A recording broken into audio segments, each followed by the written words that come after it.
Бисмилла. Мына жечелпек жайында кішігірім айта кетсек, енді бұл үлкен мәселелердің қатарына кірмейді. Бірақ енді біздің уақытымызда діни сауаттың терең болмағандығына байланысты, болмаса кейбір дәстүрлердің тарихи бастамаларын білмегеннен кейін, осындай кішігірім ұсақ мәселелердің өзі ұзақ әңгімелерге айналып кетіп жатқаны ол көпшілікке аян болып тұр. Жақсы, тоқталып өтейік бұл жечелпек жайында. Біріншіден, жечелпекпен адамның діндарлығы ажыратылмайды. Кімде-кім жечелпек пісіріп таратып жүрген болса, ол діндар екен, кімде-кім жечелпек пісіріп таратпайтын болса, ол діні төмен екен деп олай ажыратылмайды. Олай емес. Енді жалпы шелпектің өзіне келейік. Атына шелпек. Яғни бұл садақа ниетімен берілетін болса, ол міндетті түрде шелпек болуы шарт емес. Яғни ол кез келген тамақпен болатын болса, ет, сүт, құрт, май, затпен болатын болса, киім, көлік деген сияқты ол сондамен бола береді. Ақшалайды садақаны жасай береді адам баласы. Бір нәрсеге шектеліп қалмайды. Жаңа тура шелпек болу керек, сонда сауап еселенеді деген нәрсе жоқ. Бірақ тарихи тұрғыда алып қарайтын болатын болсақ, әлбетте сәл ілгері баратын болатын болсақ, ондай уақыттарда, бұрынғы уақыттарда жай құрғақ наннан көрі майға піскен нан бұл керемет еді. Жаңағыдай жетім, жесір, кедей, кепшіктің қарнына түскен болатын болса, бетіне қан жүгіріп, оларды мәз қылатын нәрсе еді. Сол үшін сәл ілгергі уақыттарда он жечелпектің майға піскен нанның майға піспеген наннан гөрі енді оның несі тәттірек болды. Қанша дегенмен майдың дәмі кіргізеді. Сол тұрғыда содан бері енді келді да, ол кезде халық өзінің ең жақсысын, ең әдемісін деген сияқты сол бір кедей кепшікке беруге тырысты. Соменен ол сақталған болуы мүмкін. Яғни шелпек, оның жаңағыдай міндетті түрде шелпек болуы шарт емес, бірақ шелпекпен егер садақа ниетімен беріп жатқан болса, айып емес. Бірінші мәселе. Екінші, санына тоқталайық. 7. Енді 7 деген сан енді күнде шариғатта да, Құранда да келетін шығар, 7 қат аспан, 7 қат жер деген сияқты сондайлар келетін шығар, мүмкін соған негізделді ма. Бірақ жалпы қазақ халқы өзі 7 деген санды жақсы көретін біз байқаймыз. 7 қазына, 7 ата, бәрі жетеуден болып тұрады көбінесе. Сондай бір нәрселерді көреміз. Соған байланысты 7 болған шығар. Бірақ шелпегінің саны 7-ге жетпей қалса, болмаса 7-ден асып кетсе, қабыл болмайды деген қағида жоқ. Оның санының 7 болуы шарт емес. Біреу шамасына қарай бірақ шелпек беріп садақа қылса да садақа, біреу шамасы келген болатын болса, 40 шелпек таратса да садақа болып есептеліне береді. Бірақтан енді 1000 шелпек таратылуға шамасы келген адам бір шелпекпен, 7 шелпекпенен неғып қалмаған жақсы. Яғни әркім көрпесіне қарай көсілетін нәрсе. Сондықтан оның саны 7 болып қалу міндет емес. Ойбай, мынау келінге ұрсып, немене алтақ пісіргенсің, 7 болмай қалды ғой деп ондай уайым салатын нәрсе емес. Яғни оны бір садақа ниетіне беріп жатқан болатын болса. Енді burada қатты тоқталатын нәрсе мақсаты. Осы жерде кішкене шелпектің болатын болмайтындығы ажыратылады, түсіндіріледі. Егер 7 шелпекті пісіріп бергендегі мақсат садақа ниеті болатын болса, ол шариғатқа толық сияды. Өйткені шариғатта садақа беру ол бар айтылған және оған қызықтырады көп жағдайда. Оның сауабы да өте көп. Енді кейбіреулер 7 шелпек жайында айтқан кезде пайғамбарымыздың нанмен беретін садақа жайында хадисін келтіреді. Пайғамбарымыз тура бір 7 шелпекті айтқандай қылып жеткізгісі келеді. Ол да дұрыс емес. Пайғамбар жалпы садақаны айтқан. Яғни ол хадисте айтады, рағифун татасаддақу бихи хайрун мин миати ракатин татауан деген сияқты. Рағиф деген арабтың өздерінің наны құрғақ нан болып келеді, ол майға піскен нан емес. Бір наның дейді, сенің садақа қылған, ол сенің нәпіл 100 ракатыңнан артық дейді. Ол тек қана нан болу қағида емес, өйткені бұған ұқсас хадистер өте көп пайғамбарымыздан. Біреуге жақсылық жасауға қызықтыратын хадистер бұлар. Нанмен бола ма, киіммен бола ма, көлікпен бола ма, сөзбен бола ма, алақаныңмен сипап жасайсың ба, және де басқа да хадистер бар ба? Мысалы пайғамбарымыз не деп айтады? Уала ан амши ма ахун дейді. Мен өзім бауырмен бірге дейді, жүрсем фи хажетін, оның қажетін ашу үшін, бір көмегіне жарау үшін бір тірлігін жасап берген болсам дейді. Ахабу илайя мин ан а'такифа фи хазал масжиди шахран дейді. Онда дейді, ол маған дейді, мына мешітте деп, енді өзінің мешітін айтып отыр, соның ішінде бір ай ихтикаф, яғни қозғалмай мешіттен шықпай отырып құлшылық еткеннен гөрі артығырақ дейді. Бір кісінің қажетін ашып беру дейді, бір бауырының қажетін ашып беру дейді. Сондықтан ол тек қана нанға барып тірелмейді, ол бүкіл нәрсеге тіреледі. Сондықтан осы жерде мақсатына көңіл бұру керек. Ондай болатын болса, қараңыздар. Енді бәріміз аспаннан түскен жоқпыз, қазақтың арасында өстік қой, бәріміз қазақпыз ғой, білеміз ғой, сондықтан бәрің үйінде бір жешілпек пішірген апасын басқасын көрген шығар енді. Мақсаттарына қарайық. Егер садақа ниетімен болатын болса, мен бір кедей кепшікті тойдырып жіберейін, осы жешілпек беріп деген оймен берсе, онда бола береді. Оның сауабын өзі үшін ала ма, оның сауабын өмірде өткен жақындары үшін бағыштай ма, өзінің ықтияры. Аллахтың разылығы үшін деп таратады шелпекті, ал сауабы өзіне болсын дейді, мүмкін өмірден қайтқан бір кісіге болсын дейді. Онда бұл шариғатқа сыя береді. Бұған шариғат қарамағайшылық білдірмейді. Ал енді елдің арасында жүрген білетін шығарсыздар, кейбіреулер бұл жаңағы жеті шелпекке келген кезде кейбір аңыздарды, тіпті пайғамбардың атынан сөйлеп жүретін жер бар. Пайғамбардың атынан жалған сөйлеу негізі өте үлкен күнә. Мен өзім білем, бір қария кісі, ол кісі айтқаны бар еді. Пайғамбар Мұхаммед Мұстафа саллаллаху алейхи вассалам дейді, өзінің сахабаларымен отырған кезде бір топ адамдар күбір өтіп кетіп дейді, мәз мейрам кетіп бара жатыр екен дейді. Бәрі қарап қалып дейді. Бірақ қараса тағы бір адамдар өтіп бара дейді, көңіл күйлері жоқ. Сонда аяқтарын жорға сүйреп кетіп бара жатыр екен дейді. Сахабалар бұлар кімдер сұраған кезде айтты дейді, мынау бірінші өткен әруақтар, бұлар жаңағы жеті шелпек пісіргендер, бұлар мәз мейрам қарындары тойып кетіп бара жатыр.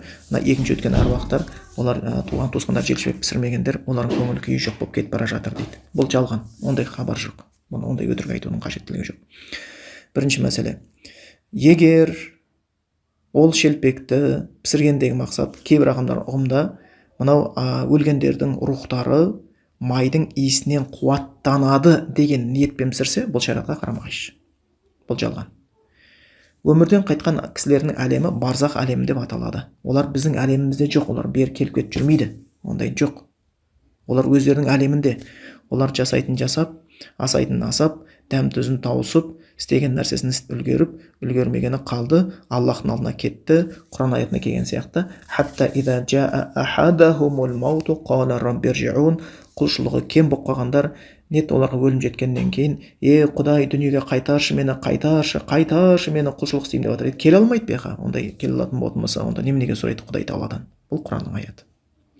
Сол үшін сенің сауабың, бағыштаған сауабың, жасаған дұғаң оларға бару мүмкін, бірақ олар бері келіп жүрмейді. Сол үшін кімде-кім жеті шелпек пісіргендегі ойы ойлап жатқан болатын болса, әруақтар оның иісінен келіп, соның иісінен бір рухтары қуаттанады десе, бұл қателік болып есептелінеді. Яки болмаса, егер мен жеті шелпекті пісіретін болатын болсам, пісірген кезде Аллахтың разылығы үшін емес, әруақтарды риза қылайын деп қойған болатын болса, бұл да қателік. Мен әруақтарды риза болсын деп жеті шелпек пісірем, әруақтар риза болады, үйдің босағасынан шықпайды, қиын сәттерде бізді қорғап қоршап жүреді десе, бұл мүлдем ислам шариғатына қарама-қайшы. Ол дұрыс емес. Онда сенің ниетің дұрыс емес. Онда ол садақа болған жоқ. Оған шариғат рұқсат бермейді. Сол үшін қарап алу керек. Жеті шелпек не үшін пісіріп жатсың? Хадис бар, иннамал аъмалу бинният, әрбір іс ниетке қарап жасалады. Егер сен ар жағында садақа болсын, садақаның сауабын бағыштайын десең, шариғат.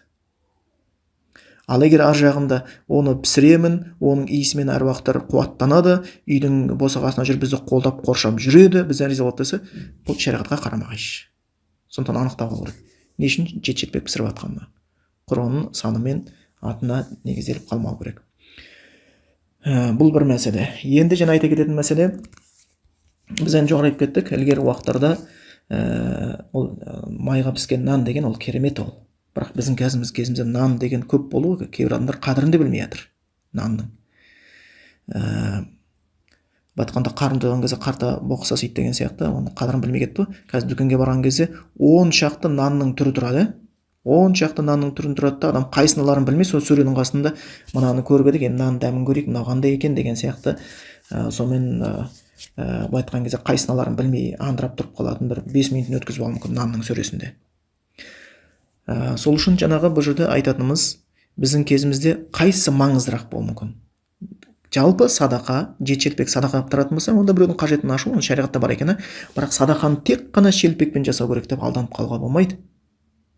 Егер, мысалға айтайық, сенің туған ағаң бар, ол ауырып жатыр.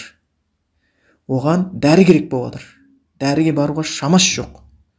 Сен оның үйіне барып жет шелпек пісіріп бергеннен гөрі сен оның үйіне сол дәріні сатып алып апарып бер. Міне бұл ақылға сәйкес тірлік болады да, шариғатқа да сәйкес болады. Яғни оны орнымен жасау керек қой өзі. Болу керек деген сияқты. Мүмкін сен жет шелпекті алып, майын сатып алып, ұнын сатып алғаннан көрі анаңа единсе салып берген маңыздырақ болып тұрған шығар. Оның жүрегі алаңда, бірақ немересіне, болмаса баласына звондай алмай жатқан шығар. Бір единсе салып бер. Оның сауабы көбірек болуы мүмкін да. Яғни қарау керек. Қай кезде не маңызды болып табылады. Сол үшін киімі жоқ адамға шелпек бергеннен гөрі киім береді. Қарны аш адамға киім бергеннен гөрі шелпек береді. Нан береді, тамақ береді, ет береді, сүт береді, май береді. Сондықтан осы тұрғысында оны қарау керек. Қандай ниетпенен, не мақсатта беріп жатырық деген сол жағына да бір мән беріліп қою керек. Сосын егер осы шелпекпен болмаса нанмен, маймен, жаңа айтқан бір тек қана шелпекке қатып қалатын жағдай емес, бұл садақа ғой. Беретін болатын болсаң, пісіре салып шығып барып бірінші кездескенге мә құдай тамақтан ауыз тиер, мә құдай тамақ ауыз тиер деп оны болмайды. Сен шын былай айтқанда қазақша айтқан кезде суды сінетін жерге құй, дәнді өсетін жерге ек дейді ғой. Сен қарасайшы, туған туысқанның ішінде кім бар? Осындай бала шағасы мүмкін осындай майлы шелпек жесе қуанып кететіндер бар шығар, мәз болатындар шығар. Онда соны апарып бер бәрімен. Соны. Болмаса ауылдың бір шетінде бір кедейді білетін шығарсың. Соған апарып бер. Яғни бұл жерде кәдімгідей кедейдің қажетін ашу ғой. Сол тұрғыда болу керек.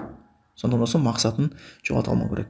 Және сөзіміз аяқтай келіп айтайық дегеніміз, бұл енді жаңа айттық, үлкен күрделі мәселелердің қатарына кірмейді. Егер кімде-кім жет шелпекті бір садақа ниетімен беріп жатқан болатын болса, енді ол шариғатқа сыяды. Ал жет шелпекті беріп жатқандағы ниеті ол әруақ қолдайды, қорғайды, босағамызда жүреді, риза болады. Риза болатын болса, біздің жағдайымыз өседі, өнеді, жаңағыдай деп отқан болатын болса, ол қателік болып табылады. Ол жет шелпектің маңызын ашпайды, және шариғатқа оны сыйғызбайтын болып табылады екен.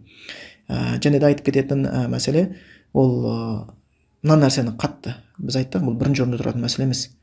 Біз біреу жет шелпек пісіре ма, пісірмей ма деп уайымдап жатырмыз. Келініміз жет шелпек пісіре ма, пісірмей ма деп уайымдайтын нәрсе намаз. Бірінші орында. Намаздың 5 уақыт, жет шелпектен гөрі 5 уақыт намаз маңыздырақ болып есептелінеді. Ертең Аллахтың алдына барған кезде сен жет шелпек пісірдің ба, пісірмедің ба деп сұрамайды. Аллахтың алдына барған кезде намаз оқыдың ба, оқымадың ба деп сұрайды. Хадисте келеді пайғамбарымыздан: "Ауалу ма юсалун бихи ал-абду йаумал қияма ас-сала". Қияметте Аллахтың алдына тұрған кезде ең бірінші сұрақ намаздан басталады дейді. Егер бұл не деген сөз? Мына жақта 5 уақыт намаз оқитын адам бар, бірақ жет шелпектің не екенін білмей кетті дейік. Бірақ оның бір құтылуға үміті бар да. Бірақ мына жақта жет шелпекті пісіретін адам бар, бірақ 5 уақыт намаз не екенін білмей кетті. Оның құтылуға жағдайы жоқ. Өзі орнын білу керек та, қайсы маңыздырақ деген сияқты. Сосын жет шелпекті оған қарап адам діндарлығын болмаса адасқан адаспағандығын ажыратпайды оменен. Егер мыналар жет шелпек пісіретін болатын болса, бұлар тура жолдағы мұсылмандар, жет шелпек пісірмейтін болса адасқан мұсылмандар деген қағида жоқ. Бұл жерде тек қана айтсаң болады, хикметі жоқ. Жаңағындай жет шелпектің тарихын білмей жатып, жаңағындай жоққа шығарып тастады. Бұлардың бәріне бидағат деп кете береді екен. Бұны садақа ниетімен берсе болады ғой деп түсіндірсең болады. Бірақ жет шелпекке қарап адам діндарлығын, мұсылман кәпір екенін, былай айтқанда дозаққа түсетін түспейтінін, оны адаспаған ажырататын нәрсе емес ол. Ол жағына да мән беріп қою керек. Бұл есептелінеді екен. Сондықтан жоғарыдағы сөзімізді аяқтай келіп айтатынымыз, егер ол садақа ниетімен болған болатын болса, шариғатқа сыяды. Егер ниеті жаңағындай айтқан сияқты әруақтар риза қылып, олар біздің босағамызды аралап жүретін болады. Шелпек пісіргеннен кейін сол риза болады. Олар риза болса, біздің жағдайымыз жақсы болады деп ойлап жатқан болатын болса, ол шариғатқа сыймайды.